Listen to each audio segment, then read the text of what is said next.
नमस्कार दोस्तों, मैं राजकुमार लक्ष्य अकेडमी में आपका स्वागत करते हैं। दोस्तों, मैं कल आप लोगों को वर्णमाला के विषय में बारे में बताया था, जिसमें आपको स्वर और व्यंजन दो प्रकार के बताए थे, जिसमें आपको स्वर के बारे में पार्ट 1 में बताया था। आज हम पढ़ेंगे व्यंजन के बारे में, पार्ट 2 में व्यंजन के बारे में पढ़ेंगे। जैसे कि व्यंजन जो है हमारे वर्णमाला में व्यंजन जो है 5 प्रकार के होते हैं। व्यंजन 5 प्रकार के होते हैं। जो सबसे पहले क्या होता है, स्पर्श व्यंजन, ठीक है। दूसरा है स्पर्श संघर्ष व्यंजन, अंतःस्थ व्यंजन, ऊष्म व्यंजन और संयुक्त व्यंजन। यानी स्पर्श व्यंजन के अंतर्गत हमारे क्या आते हैं, 5 प्रकार के वर्ग आते हैं। वर्ग इनको, ये है हमारे 5 प्रकार के वर्ग, जिनको का, चा, टा, ता और पा, यानी ये 5 प्रकार के वर्ग होते हैं। इनको वर्ग क्यों कहा जाता है? क्योंकि ये अपने वर्ग में है। अर्थात अगर इधर से देखा जाए तो इधर से 5 प्रकार, इधर से 5 वर्ड हैं, इधर से भी 5 वर्ड हैं, इधर से भी 5 वर्ड हैं, इधर से भी 5 वर्ड हैं। इसीलिए इनको हम क्या कहते हैं, वर्ग कहते हैं। तो ये जितने स्पर्श व्यंजन होते हैं वो हमारे 5 वर्ग में आते हैं। जैसे का से लगा करके पा तक। इसको अगर शॉर्टकट में हमें कहना हो तो हम क्या कह सकते हैं, का, चा, टा, पा, का, चा, टा, ता, पा।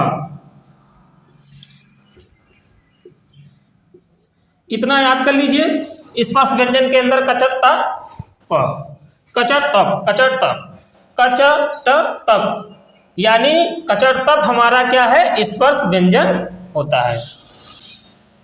स्पर्श व्यंजन इनको इसलिए कहते हैं कि ये बोलने में क्या होता है, शरीर का जो मुख से बोले जाते हैं, मुख का कोई भाग, चाहे वो जीवा हो या मूर्धा हो या तालु हो या ओष्ठ हो, ये आपस में क्या करते हैं, यानी स्पर्श करते हुए वर्ड ये निकलते हैं। इसीलिए इनको हम क्या बोलते हैं, स्पर्श व्यंजन बोलते हैं।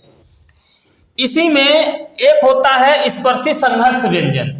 स्पर्शी संघर्ष व्यंजन जो होते हैं वो हमारे ये चा वर्ग के जो होते हैं, चा वर्ग के जो होते हैं। चा वर्ग हमारा क्या है, स्पर्शी संघर्ष व्यंजन। स्पर्शी संघर्ष व्यंजन। स्पर्शी संघर्ष व्यंजन इनको इसलिए कहते हैं क्योंकि जब इनको बोलते हैं हम तो हमें काफी संघर्ष के साथ बोलना पड़ता है, इसीलिए इनको स्पर्शी संघर्ष व्यंजन कहते हैं। यानी संघर्ष के साथ, जैसे हम बोलेंगे चा, छा, जा, झ, या, यानी तेज आवाज में स्पर्श करते हुए संघर्ष के साथ बोलते जाते हैं। ठीक, इसीलिए इनको हम क्या बोलते हैं, स्पर्शी संघर्ष व्यंजन बोलते हैं। इसमें फिर क्या है हमारा जो है, इसी में क्या होता है, एक एक होता है जिसको हम उच्छिष्ट व्यंजन बोलते हैं, जिसको हम द्विग व्यंजन बोलते हैं। तो इसमें 2 शब्द आते हैं, एक होता है अंग और ठ। ये हमारा क्या है, उच्छिष्ट व्यंजन होता है, उच्छिष्ट व्यंजन। ठीक है, उच्छिष्ट व्यंजन यानी ठ, ठीक है, ये उच्छिष्ट व्यंजन होते हैं। अंतःस्थ व्यंजन, अंतःस्थ व्यंजन वे होते हैं जो एक प्रकार से अंतःस्थ यानी अंदर ही अंदर वर्ड निकलते हैं। जैसे क्या हमारा या, रा और ला और वा, यानी या, रा, ला, वा, ये हमारे क्या है, अंतःस्थ व्यंजन होते हैं। अंतःस्थ यानी अंदर के भागों से निकले हुए शब्द, शब्द नहीं, वर्ड, ठीक, जो इनको हम क्या बोलते हैं, अंतःस्थ व्यंजन। ऊष्म व्यंजन, इसके बाद हमारा आएगा ऊष्म व्यंजन। ऊष्म व्यंजन वो होते हैं जैसे जिनको बोलने में हमारा क्या है, ऊष्मा मिले, अर्थात कह सकते हैं ऊष्मा, जैसे तीनों सा है ना, और हा, तीनों सा और हा, ये हमारे क्या है, ऊष्म व्यंजन है। पांचवा हमारा क्या है आपका, संयुक्त व्यंजन। संयुक्त व्यंजन वे व्यंजन होते हैं जिनका आपस एक वर्ड यानी एक वर्ड में दो वर्डों का समावेश होता है, अर्थात मिल करके बनते हैं, वे संयुक्त व्यंजन होते हैं। ठीक है, जैसे हमारा क्या होता है, छात्र, छात्र, ज्ञा और श्र, यानी छात्र ज्ञा श्र। ठीक है, यानी अस्थान्त व्यंजन कितने प्रकार के हुए, चार प्रकार के ये हुए। ऊष्म व्यंजन कितने प्रकार के हुए, चार प्रकार के ये हुए। और संयुक्त व्यंजन कितने प्रकार के हुए, ये चार प्रकार के हुए। ठीक, अवगत स्पर्श संघर्ष व्यंजन कितने हुए, ये हमारे कितने हुए, पांच प्रकार के। ठीक है, ये पांच प्रकार के कौन से, यानी चावर्ग। ऐसे भी हम कह सकते हैं कि चावर्ग। ठीक है, चावर्ग जो होता है हमारा क्या है, स्पर्श संघर्षी व्यंजन होते हैं।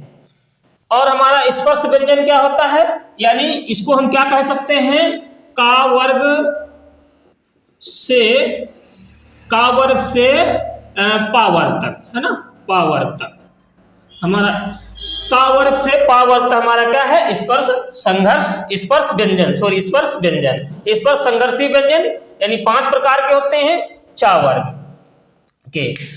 अब ये अगर देखा जाए तो टोटल कितने हुए, 25, है ना, 25 हुए, क्योंकि ये अपने वर्ग में है, यानी पांच प्रकार के हैं, तो 25 हुए। तो हमारा स्पर्शी व्यंजन जो है 25 प्रकार के, 25 वर्ड आते हैं, यानी 25 वर्ड होते हैं। और स्पर्श संघर्षी व्यंजन में 5 वर्ड होते हैं, और अस्थास्थ व्यंजन में 4 वर्ड होते हैं, ऊष्म व्यंजन में 4 वर्ड होते हैं, और संयुक्त व्यंजन में 4 वर्ड होते हैं, है ना। ये हमारे कितने, 4 इसमें हुए, और बाकी 25 और 5। तो कुल मिलाकर के हमारे व्यंजन कितने होते हैं, व्यंजन हमारे कुल मिलाकर के 33 व्यंजन होते हैं। ठीक है, 33 व्यंजन। और स्वर कितने हमने बताया था, स्वर होते हैं 11 स्वर और 33 व्यंजन होते हैं।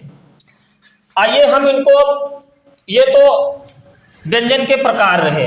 ठीक है, ये हमारे क्या है, व्यंजन के प्रकार, यानी व्यंजन के प्रकार, ये हमारे व्यंजन के प्रकार।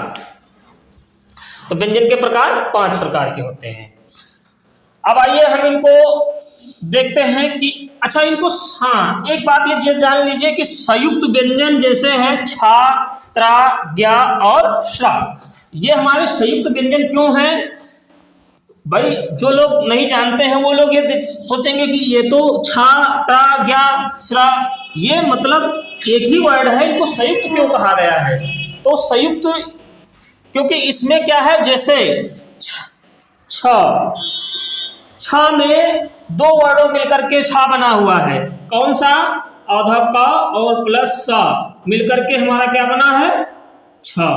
ठीक है, ता, त्रा, त्रा हमारा किल शब्द से मिलकर बना है, ता, आधा ता प्लस र मिलकर के हमारा क्या बना है, त्र। ठीक है, और एक हमारा क्या है आगे, ज्ञा, ज्ञा। तो ज्ञा हमारा किससे मिलकर बना है, जा प्लस या मिलकर के हमारा क्या बना है, ज्ञा। और श्र हमारा जो है शा,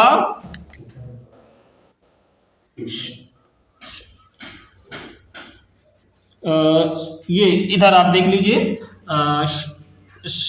सॉरी ये सा, श्रमिक वाला सा, है ना। तो ये सा प्लस ये रा मिलकर बना है हमारा श्र।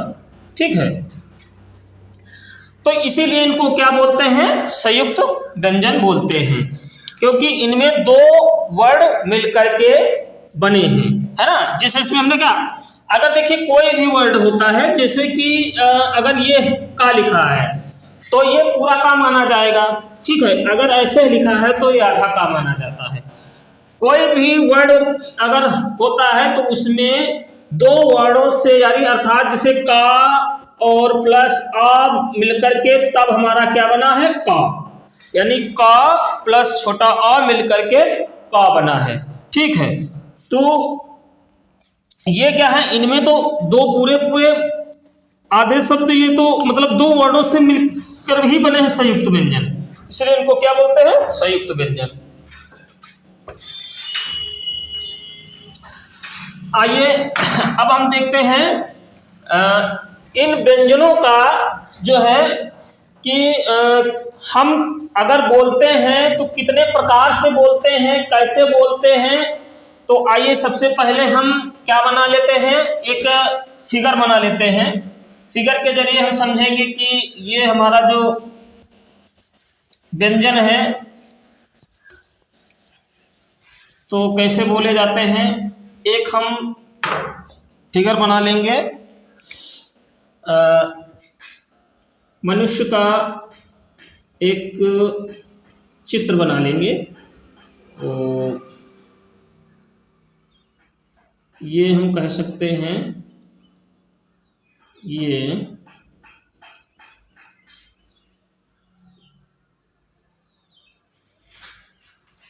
तो ये देखिए, ये क्या होता है, कंठ होता है, और इसको क्या बोलेंगे, इसको बोलेंगे कंठ।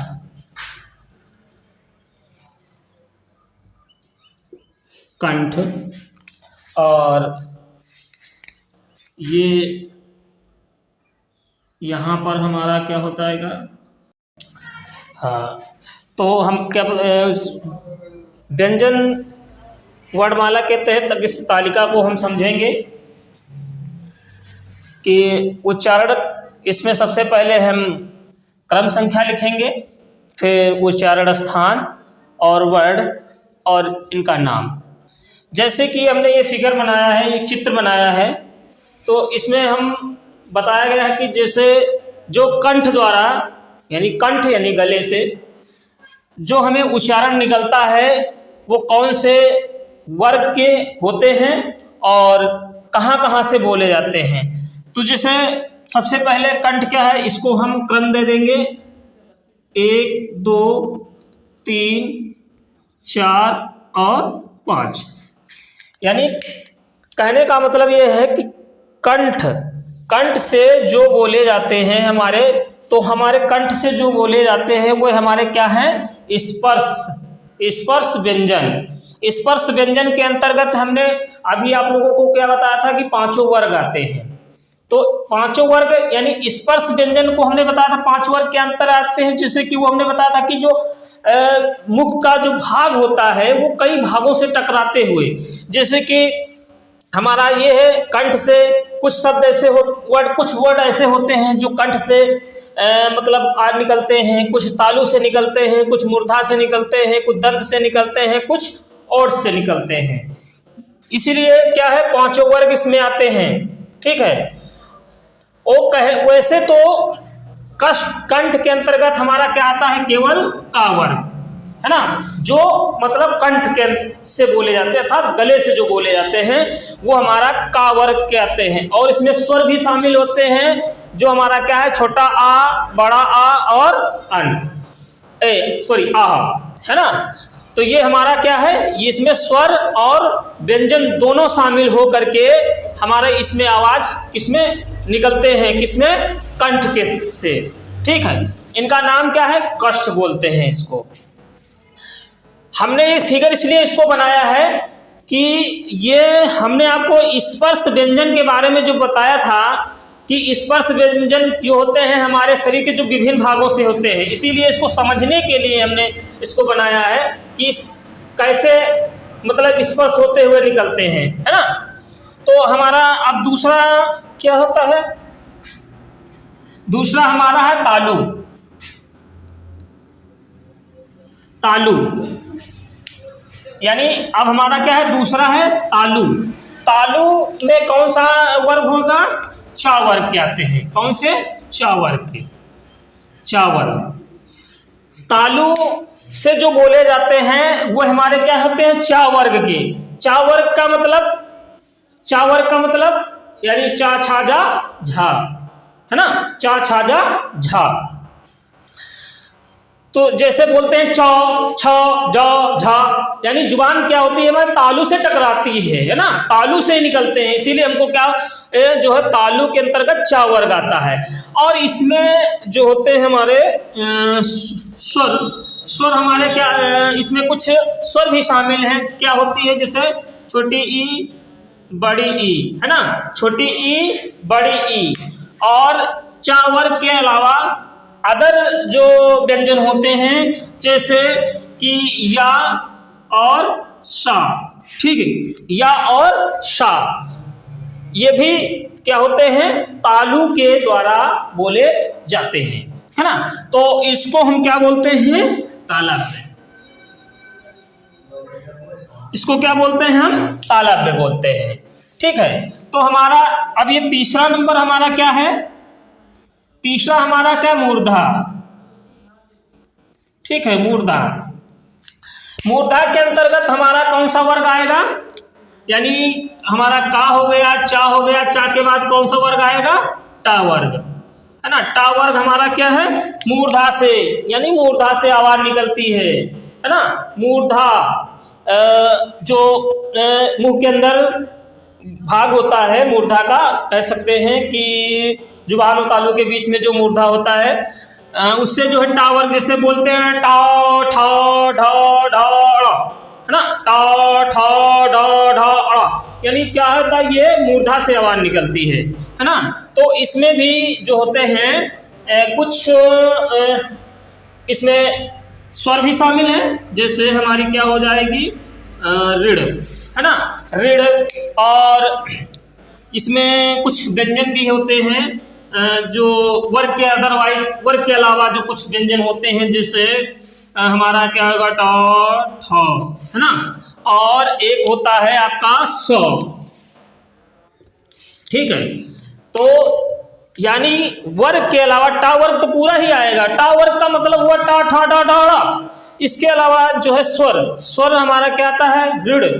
और फिर कुछ और व्यंजन, जैसे इसको हम क्या बोलते हैं, अभी हमने बताया था, उच्छिप्त व्यंजन बोलते हैं, और इनको द्विगुण व्यंजन भी बोलते हैं। किसको, इधर आप समझ लीजिए, इधर आप टा ठा, इसको हम क्या बोलते हैं, उच्छिप्त व्यंजन और द्विगुण व्यंजन भी बोलते हैं। अगर आपके क्वेश्चन में कुछ पूछ लिया जाता है कि उच्छिप्त व्यंजन कौन से होते हैं, तो टा ठ, यानी ये उच्छिप्त व्यंजन होते हैं, इनको द्विगुण या द्विगुण व्यंजन बोलते हैं। तो ये हमारा क्या हुआ, मूर्धा से टा वर्ग, ठीक है। अब देखिए नंबर 4 हमारा क्या होगा, नंबर 4 दंत। दंत मतलब, जो दंत का कहने का मतलब है जो दांतों से, यानी दांतों को टकरा करके जो हमारे वर्ण निकलते हैं, वो हमारे क्या होते हैं, दंत, ठीक है। दंत में अब देखिए, का वर्ग हो गया, चा वर्ग हो गया, टा वर्ग हो गया। इसके बाद हमारा क्या आएगा, ता वर्ग, है ना। ता वर्ग, ता वर्ग के जितने वर्ण होते हैं वो हमारे दंत के उच्चारण का स्थान क्या होता है, यानी उच्चारण का स्थान का मतलब ये होता है कि जो कहाँ से उच्चारित होते हैं, जैसे दांत से, है ना।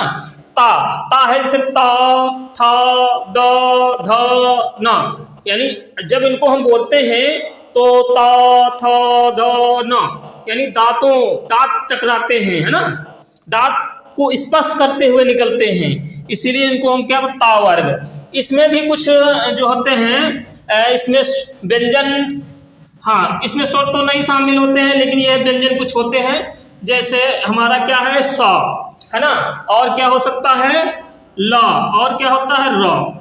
ये हमारे कुछ व्यंजन भी शामिल होते हैं, यानी इस वर्ग के अलावा और व्यंजन भी इसमें शामिल होते हैं, है ना। तो इसको, हाँ मूर्धा, सॉरी मूर्धा का हम क्या बोलते हैं, मूर्धन, ये मूर्धन इसका नाम, और दांत इसका नाम क्या हो गया? दंत। ठीक है, दंत। अब देखिए नंबर 5 पे हमारा क्या है? नंबर 5 पे है ओष्ठ। क्या है? ओष्ठ। ओष्ठ का मतलब होता है ओठ। ओष्ठ का मतलब क्या होता है? ओठ। यानी जो ऐसे वर्ड जो बोले जाएं, यानी जो ओठ बोले तो ओठ टकराए, है ना। कहने का मतलब यही है कि ना, कि जो बोलेंगे तो हमारी ओठ टकराए, वो हमारे क्या होते हैं? ओष्ठ। ओष्ठ। तो ओष्ठ के अंतर्गत हमारा जिसे देखिए का, चा, टा, ता, है ना। अब हमारा पांचवा वर्ग क्या बचा? पा, है ना। पा वर्ग। पा वर्ग के जितने वर्ड होते हैं वो हमारे ओष्ठ के अंतर्गत आते हैं। जैसे पा को हम जब पढ़ते हैं, पा, फा, प, भ, म, तो जितने हम वर्ड बोलते हैं पा, फा, भा, म, तो वो हमारे क्या है? ओठों से टकरा करके निकलते हैं, है ना। इसीलिए इनको हम क्या बोलते हैं? ओष्ठ। इनके अंतर्गत देखिए ओष्ठ में हमारा क्या आ जाएगा कि स्वर भी इसमें शामिल होते हैं, जैसे छोटा ऊ और बड़ा ऊ। यानी देखिए जब छोटा ऊ, ओठ टकरी, मतलब ओठ टकराती है, छोटा ऊ, बड़ा ऊ, है ना। तो वैसे भी आवाज श्वास के द्वारा भी निकलती है, लेकिन क्या होता है? ओठों से टकरा करके निकलती है। तो इसको हम क्या बोलेंगे? ओष्ठ है। इसका नाम क्या हुआ? ओष्ठ है। ये तो हमारे रहे 5 वर्ग के जो है व्यंजन। कुछ ऐसे व्यंजन जो होते हैं जो इन पांचों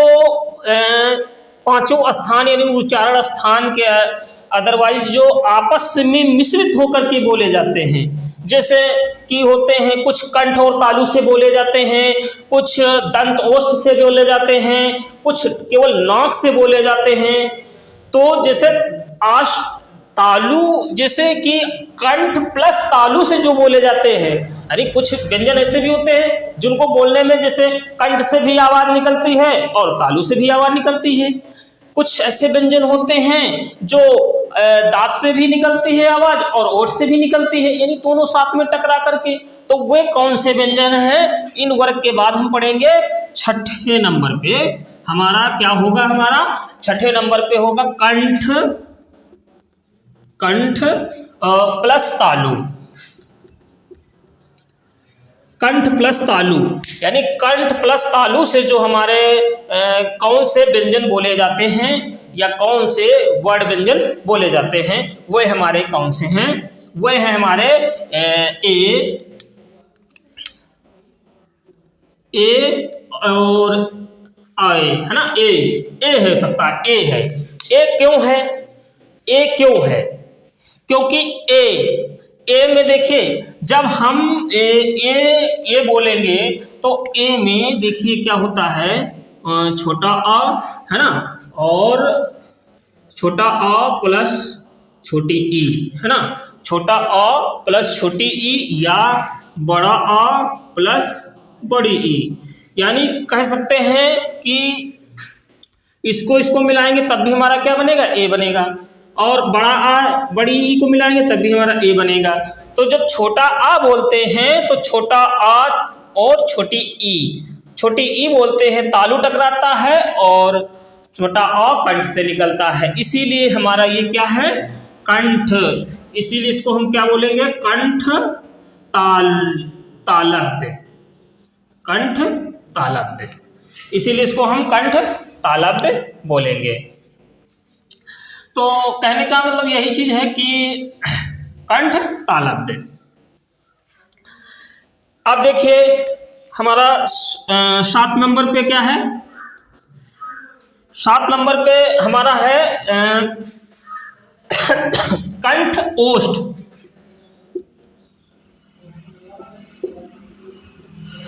कंठ ओष्ठ।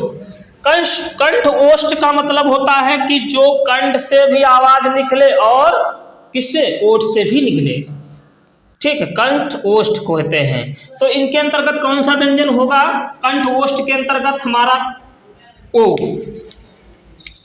ओ स्वर है ना। ओ है, केवल ओ स्वर है जो हमारा क्या वो कंठ से, यानी ओ कंठ से निकलता है, कंठ और ओष्ठ से, दोनों से निकलता है। ठीक है, तो ओ कैसे है, क्योंकि ओ का मतलब ये होता है कि देखिए जब हम आप इसको क्या करेंगे, देखिए छोटा अ प्लस छोटा उ, यानी छोटा अ प्लस छोटा उ मिलाएंगे तब हमारा क्या बनेगा, ओ बनेगा। और बड़ा आ और प्लस बड़ा उ मिलाएंगे तब भी हमारा क्या बनेगा, ओ बनेगा। तो जब हम छोटा अ बोलते हैं तो कंठ से निकलता है, और छोटा उ बोलते हैं तो ओठ से निकलता है। इसीलिए कंठ प्लस ओष्ठ है, यानी कंठोष्ठ से जो निकलते हैं, है ना। यानी छोटा हमारा किससे निकला, कंठ से, और छोटा उ ओठ से। तो इसीलिए ये दोनों के मिलकर के, दोनों दो वर्ड से मिलकर के बनना है ओ। इसीलिए इसको हम क्या कहते हैं, कंठ ओष्ठ, है ना। समझ में आ गई बात, कंठ ओष्ठ। तो इसको हम क्या बोलते हैं, कंठ ओष्ठ को हम कष्ट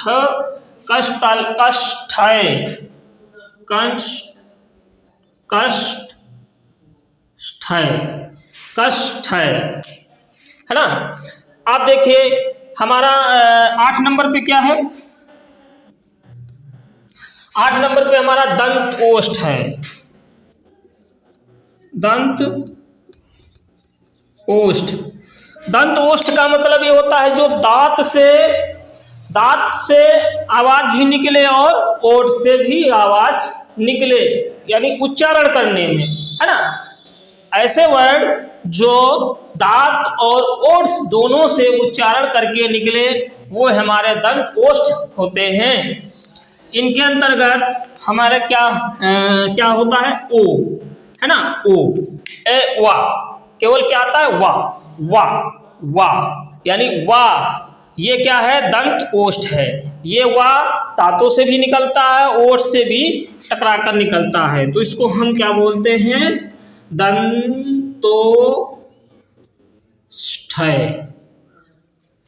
दंतोष्ठय। ठीक है, अब हमारा 9 नंबर क्या है, 9 नंबर हमारा है नौक। ऐसे वर्ड जिनका उच्चारण क्या हो, जो वर्ड नौक से निकलते हैं, नाक से, है ना। तो नाक से कौन से हो सकते हैं, जैसे होता है अन्न, है ना, अन, इय, है ना, श, न, है ना, म, ये हमारे क्या है, अन्न, इय, श, न, म, है ना। ये हमारे क्या होते हैं, नाक से निकलते हैं। इनको क्या बोलते हैं, नासिका। इसको नासिका बोलते हैं, ठीक, या नासिक बोलते हैं ना, इनको नासिक बोलते हैं। तो ये हमारी रही तालिका, जो हमने आपको जो व्यंजन और स्वर का मिश्रण करके जो हमारे शरीर के कई भागों से बोले जाते हैं, है ना, उनके बारे में हम आपको बताए हैं। अब देखिए आगे हमारा क्लास यहीं पर क्लास हमारी समाप्त होती है, और अगली क्लास हम आप लोगों को जो है हिंदी की पार्ट 3 में ले जाएंगे, जिसमें भी कुछ वर्णमाला के कुछ चीज़ें जो छूटी हुई हैं उनको हम बताएंगे। और हमारा वीडियो यहीं पर समाप्त होता है। अगर आपको वीडियो पसंद आया हो तो आप प्लीज़ चैनल को सब्सक्राइब करिए, लाइक करिए, कमेंट करिए।